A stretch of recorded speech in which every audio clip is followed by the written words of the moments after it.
Salawat dan salam buat junjungan Nabi besar Muhammad sallallahu alaihi wasallam yang berupa Allahumma shalli ala sayyidina Muhammad wa ala ali sayyidina Muhammad. Dalam Quran sudah sering para muadzin itu membaca sebelum azan, innallaha wa malaikatahu yusholluna 'alan nabi. Sesungguhnya Allah bersama para malaikat berselawat kepada Nabi. Timbul pertanyaan, bagaimana cara Allah berselawat kepada Nabi? Bagaimana pula caranya malaikat berselawat kepada Nabi? Karena awalnya innallaha wa malaikatahu yusholluna 'alan nabi. Setelah itu baru ayatnya ya ayyuhalladzina amanu, wahai orang-orang yang merasa dirinya beriman, sallu alaihi, berselawatlah kepadanya. Timbul pertanyaan kita, bagaimana cara Allah berselawat kepada Nabi? Caranya, siapa umat Nabi Muhammad sallallahu alaihi wasallam berselawat kepada Nabi, maka Allah berikan 10 pahala. Bagaimana cara malaikat berselawat kepada Nabi? Siapa umat Nabi Muhammad sallallahu alaihi wasallam berselawat kepada Nabi, kepada junjungannya, kepada Rasulnya, maka malaikat mendoakan orang yang berselawat. Jadi kalau Rasulullah, kalau kita berselawat kepadanya, syafaatnya diberikan. Jadi 3 Pak untungnya kalau kita berselawat. Pertama, ya diberikan 10 pahala oleh Allah bagi yang berselawat. Yang kedua, didoakan malaikat. Yang ketiga, syafaat Rasulullah yang dijanjikan kepada hamba-hamba umat-umatnya yang mau berselawat kepadanya. Bahkan menurut sebagian para ulama tafsir, yang disebut dengan sallu alaihi, berselawatlah kepadanya, itu bukan hanya selawat saja.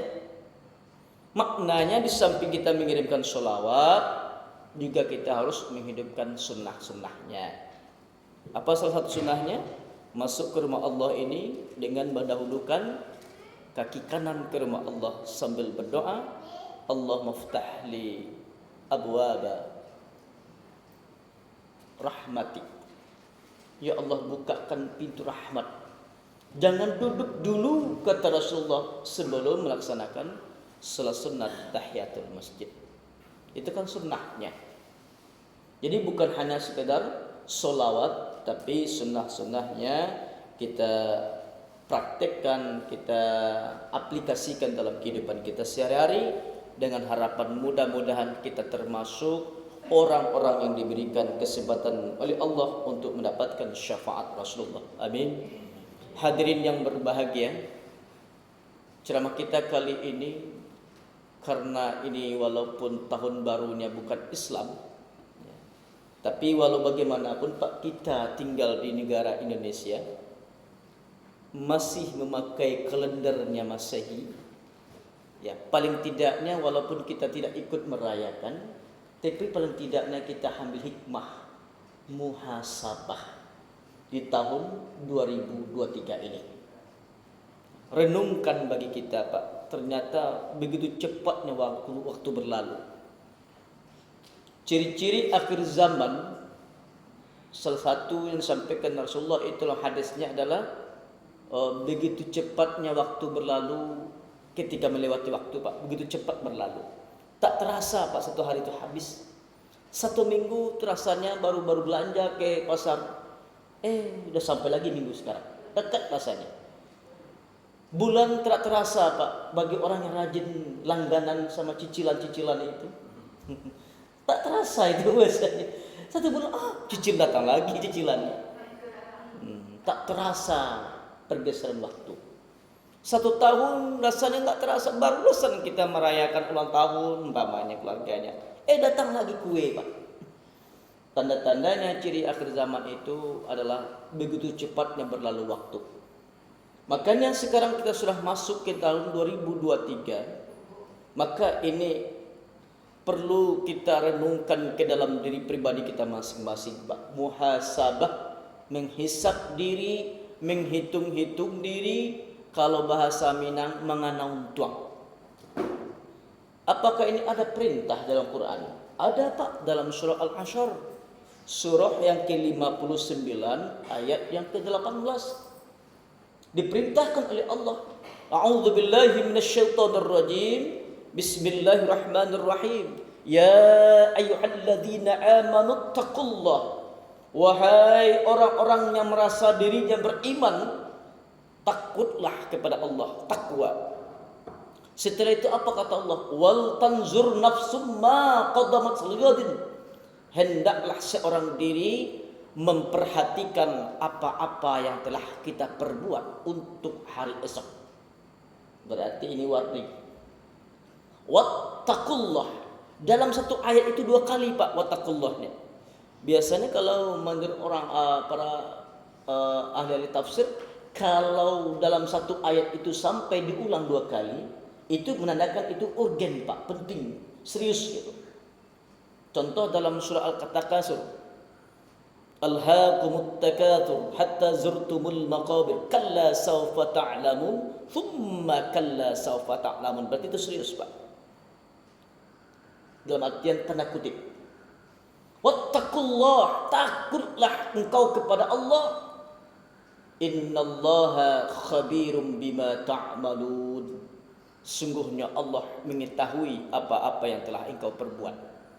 Nah, inilah yang menjadi tolak ukur perlu kita, walaupun 2023 sekarang masuk, nah hisab, renungkan bagi kita apa yang harus kita hitung-hitung.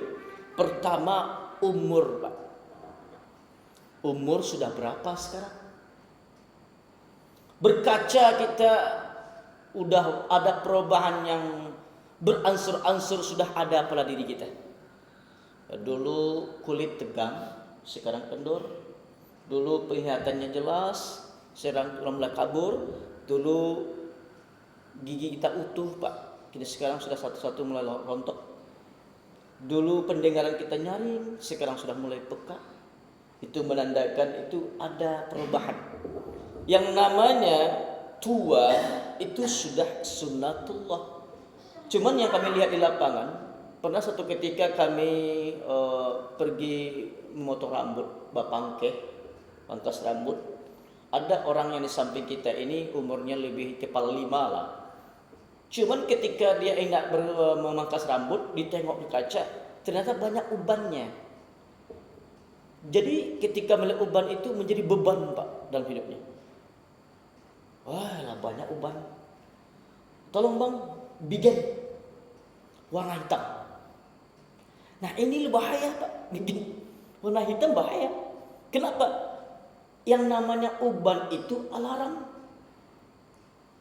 Makanya Rasulullah mengatakan dalam hadisnya, setiap uban yang tumbuh itu akan mendatangkan satu kebaikan.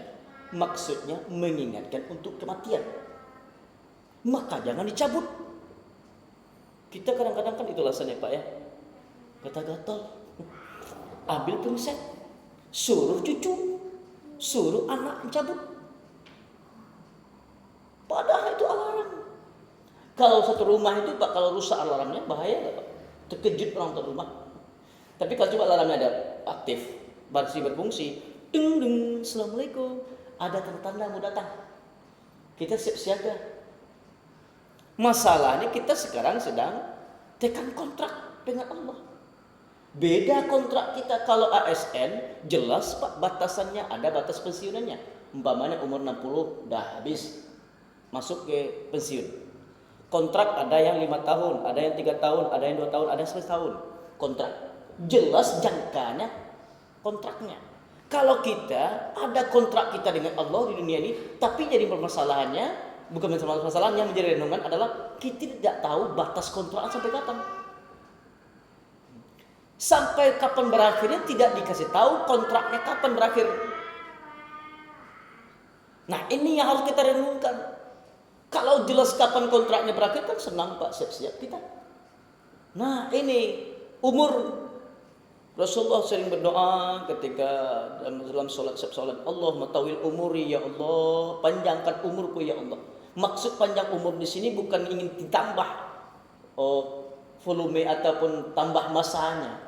Paling tidaknya di sisa-sisa umur kita ini barokah Pak, bermanfaat yang kita lakukan. Sisa-sisa umur kita ini mudah-mudahan bisa menjadikan amal ibadah yang akan kita persiapkan diri kita untuk jangka panjang.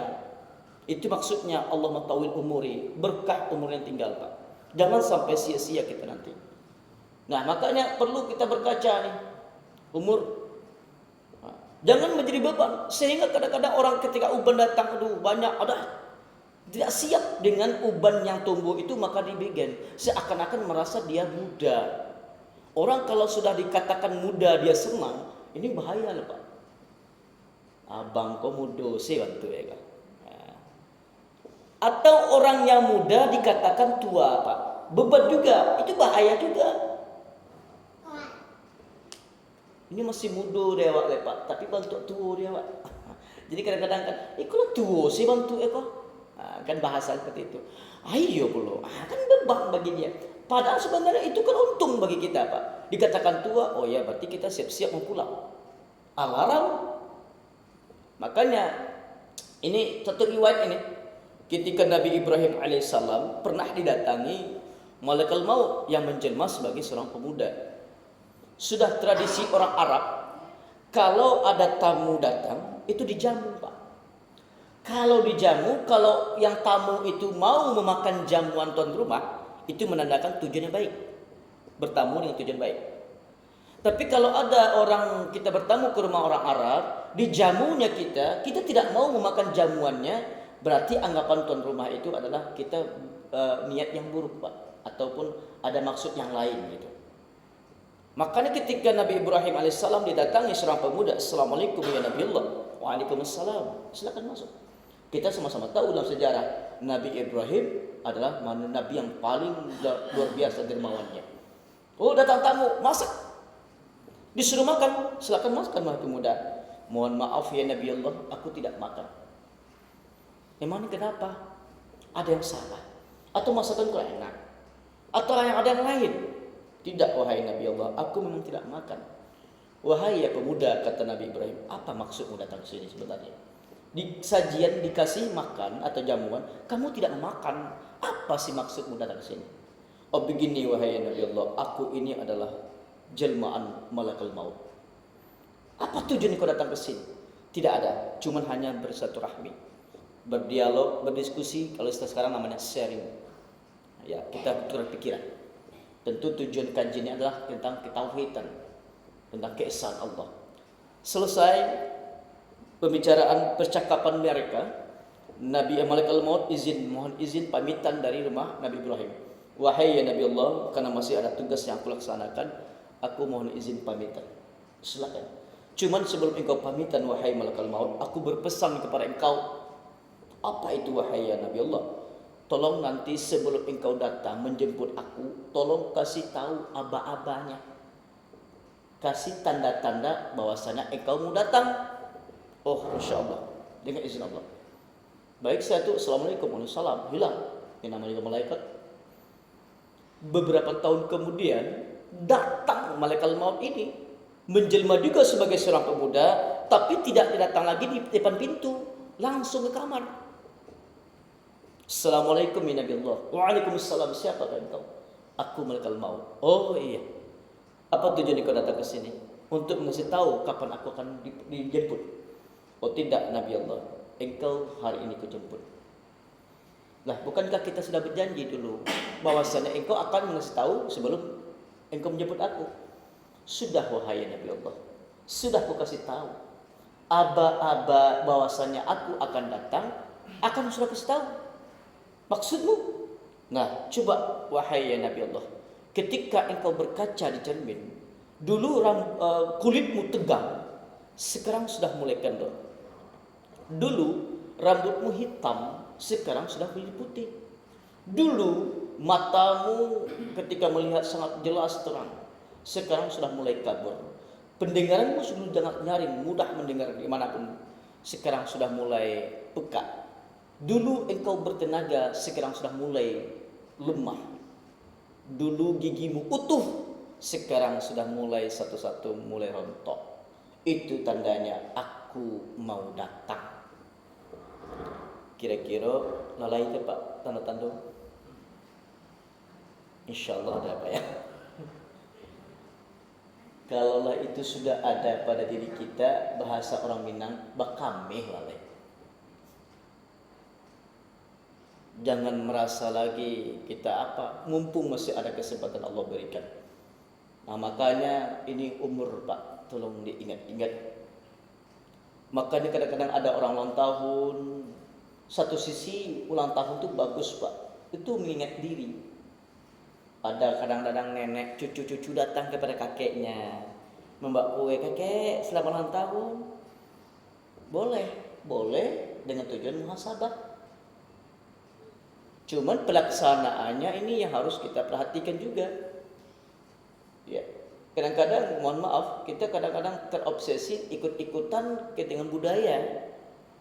Kalau budayanya itu tidak menggambarkan, tidak ada manfaatnya yang untuk sarana ibadah, ya tidak perlu kita ikutkan Pak. Tapi kalau ada untungnya, ada amal ibadahnya, silakan.